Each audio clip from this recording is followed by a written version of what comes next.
Ashamaa harka fuunee akkam jirtu akkamsaa kana geechan obboleeyyan kiyya qaqqaalii warroonni biyya keessaa fi biyya alaa jirtan hundumti keessanuu nageenya rabbii isiniif haa ta'u isiniin jecha ani nagaa koodha galata rabbii nooraa seenaa isiniin jedhee tanan jira har'a mata duree addaa qabadhee dhufee tanan jira deebiif gaafiidha gaafiin kunis immoo kan obboleettiin koo Fooziyaa Shaashee na gaafatteedha baay'ee kabajamtuu fi jaalatamtuu kan taate jechuudha.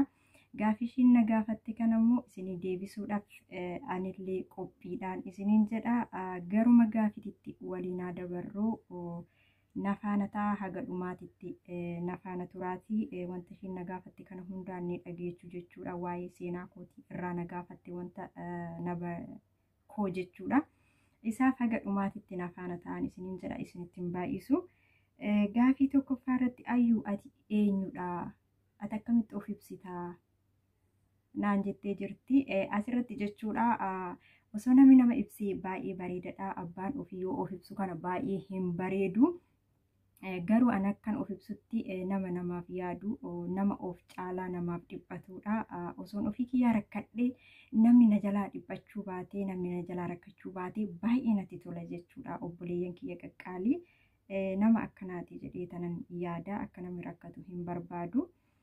Gaafii lammaffaan ayyuu eessatti dhalattee naan jettee jirti guddaa galatoomissiin jedha eessatti dhalattee jettee na gaafachuu keetii fi godina Arsii aanaa Digaluuf Xiijoo bakka jedhamutti dhaladheessin jedha obboleettii tiyya qaalii asumaanii asittiin argama warroonni naannoo kana taatan asumaan na baraayin isiniin jedha. Gaafii sadaffaa irratti immoo waan ishiin na gaafatte maaltu si gammachiisaa naan jettee jirti yookaan si gaddisiisaa naan jettee jirti asirratti fayyaa qabaachuu kootitti baay'een itti gammada waaqayyo fayyaa naa kennuu kootitti baay'ee tokkoon itti gammada fayyaa qabaadhee deemuu kootitti namaaf yaaduu hojjadhee ittiin jiraachuu kootitti baay'een gammada amantaa qabaachuu kootittis baay'een itti gammada akkasuma biyya qabaachuu kootittis ittiin gammada jechuudha wanti itti gaddu immoo osoo biyyi keenya nagaa nuuf taate jedhee tanan hawwa biyyi keenya nagaa dhabuu ishiitti immoo baay'een gadda jechuudha. Okay gaafii sadaffaa gaafii arfaffaa irratti miidiyaa kana irratti maaltu si mudate naan jettee jirti agasilaa homtuun an mudanne homtuun an arrabsine uumaa isin arrabsine homtuun an mudanneen isiniin jedha miidiyaa kana irratti asumaan kanumaan bira darba gaafii shanaffaan immoo haadha keetii fi abbaa manaa kee osoo bakka wayii kaa'anii jara lamaan kana keessaa eenyu arguu barbaadda osoo siin jedhanii eenyu argitaa naan jettee jirti asirratti jechuudha gaafiin kun baay'ee ulfaatadha abbaan manaa ofiillee baay'ee garaa nama nyaata nafa ofiitii kafana ofiitii baay'ee garaa nama nyaata haa ta'u garuu haga haadha ofii homtuu namaaf hin ga'u haadha koo arguun barbaadan isiniin jedha obboleeyyan kiyya qaalii haadha kiyya odoon argee haadha koo dursa haadhuma koo arguun barbaada garuu immoo asirratti maal godharree waan rabbiiti haati koo namseedhan hin jirani waan ta'eefi abbaan manaa koo carraa argate bakka haadha kooti abbaan manaa kooti san nan arga jechuudha.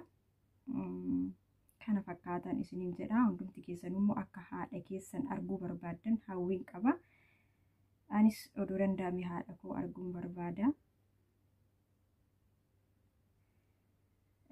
Gaafii jaaffaan guyyaa tokko keessatti osoo waa sadi balleessisiin jedhanii maal balleessitee ooltaa naan jettee jirti guyyaa tokko keessatti waa sadi maalan balleessii danda'a ijoollee gaafii ulfaatadha haa ta'u garuu guddaa galatoomissiin jedha.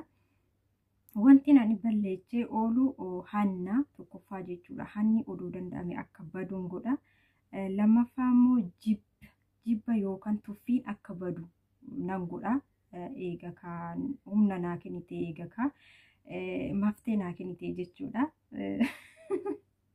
hawwiin kiyya kana jechuudha akkasuma sadaffaa irratti immoo iyyummaan balleessa akka namni hundi of danda'ee biyya ofii keessa jiraate gadda malee gammachuudhaan akka jiraatuuf hiyyummaan balleessaa jechuudha. Hiyyummaan baay'ee mataa gannama qaba waan ta'eef, hiyyummaan biyyaa nama baasa waan ta'eef, hiyyummaan waa baay'ee nama godha waan ta'eef hiyyummaan akka badu nan barbaada.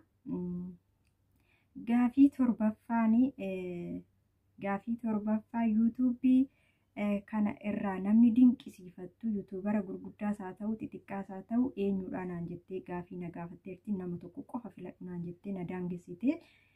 Ani yuutuubaroota keessaa nama baay'een dinqisiifadha. Dhugaa rabbii dubbachuuf haga nama 4-5 namni dinqisiifadhu baay'een jira yuutuubara gurguddaa keessaayis. Warroota afaan Amaariffaatiin dabarsan baay'ee isaanii namni dinqisiifadhu jiranii, akkasuma afaan Oromiffaatiinis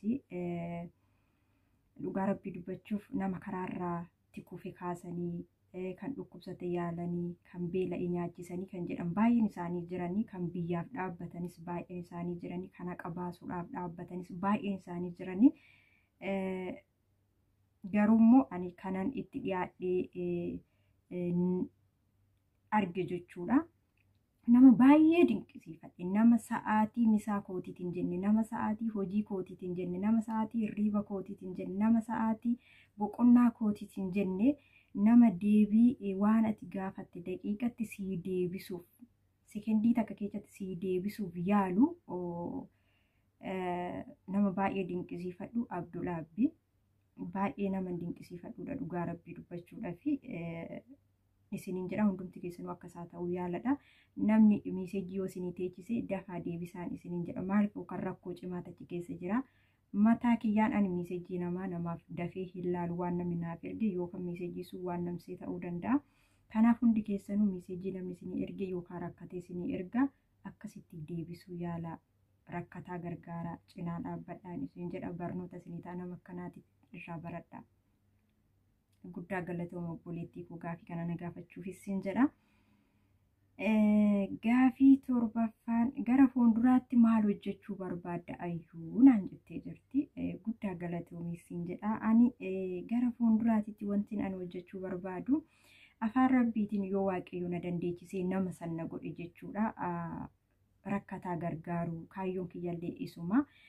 Rakkataa gargaaruu kan beela'e beela baasu haguma humna kiyyaatiin jechuudha. Nama naannoo kiyyatti beela'u, nama naannoo kiyyatti dhoobatu guddaallee yoon dadhabe nama akkanaa kana gargaaruu cinaa dhaabbachuu, kan dhukkubsatee yaala dhabe humna kiyyaanis osoo hin taane sagalee ta'eef yoon ofii dadhabe jechuudha. Osoon gargaarii baay'ee natti tola. Jireenya kiyya keessatti iddoon kanneen nama gargaaree ofii kiyyaa natti tola jechuudha. Akkasuma immoo yoo rabbiin na dandeechise mana amantaa, mana waaqayyoo, mana rabbii otoo harki kiyya wanni humni kiyya danda'u keessa naa bu'ee hojjetame baay'ee natti tola dasna jedha jechuudha. Kana baay'een jaaladha. Gaafii salgaffaan eessa jiraachuu barbaadda ayyuu naan jettee jirti. Egaa gaafii bareeda na gaafattee eessa jiraachuu barbaadda ayyuu naan jettee jirta. Ani bakkin jiraachuu barbaadu ijoollee eessa isinitti fakkaata? Ameerikaadha moo eessa? No, Ameerikaas miti. Itoophiyaan jiraachuu barbaada. Itoophiyaa keessa jiraachuun barbaada. Itoophiyaa keessa jiraadhee akkuma biyyi kiyya haaluma biyyi kiyya keessa jiraatetti osoon isaan wajjiniin dabarsee haga humna kiyyaa hojjechaatuma isaan wajjiniin dabarsee baay'ee natti tola. Isuma filadhas. Okay, gaafii kurnaffaanii muudannoo kee yookanii fi kan si gammachiise yookaan kan si gaddisiise nuuf himi naan jettee jirti. Gaafii kurnaffaa irratti isa san isiniifan ibsa jechuudha.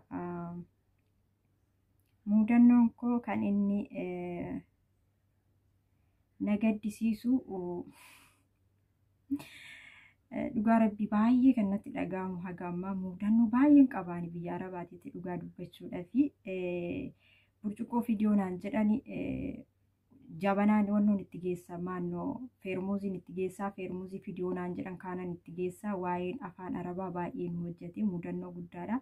Akkasuma akkuma naqeen muudannoo guddaan keessaa isinitti hima guyyaa tokkoof shaaworii seenii natti agarsiisanii guyyaa lammaffaatiif shaaworii yoo seenu warroonni biyya Suudii baay'inaan jirtan ni beektanii baay'ee Dubaay keessatti hin argamu.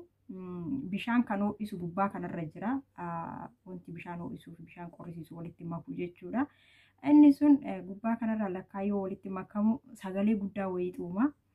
Anumaa saamunaa dibatee shaaworii keessa jiru bishaan kun iyyee abbaan manaatiif haati manaa saaloonii keessa taa'anii buna dhugaa jiranii.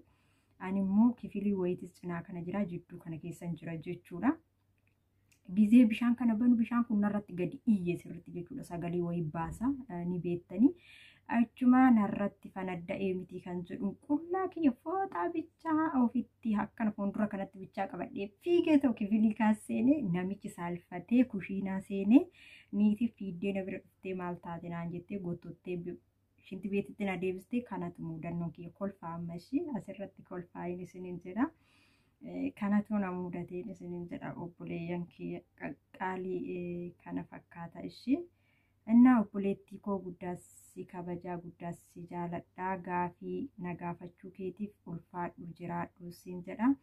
Anis immoo akka gaafii ati na gaafatte sii deebise abdiin qabaa sii deebise jedhee tanan yaada. Ulfaadhu jiraadhu siin jedha kabajamtuu obboleettii too Fuuziyaa Shaashii naaf jiraadhu eebbifamis siin jedha. Aga viidiyoo biraatiin walitti deebinutti nagaa rabbiitirra naaf turaadha. Warroonni immoo viidiyoo kana laaltan laayik, sheer, sabiskiraayib gochuu hin irraanfatina. Warroonni maamila keenya hin taane immoo asumaan maamila keenya nuuf ta'aa isiniin jedha. Gaafiin itti fufaa gaafii lammaffaadhaan walitti deebinaa jechuudha. Nagaarra naaf turaa hundumti keessan.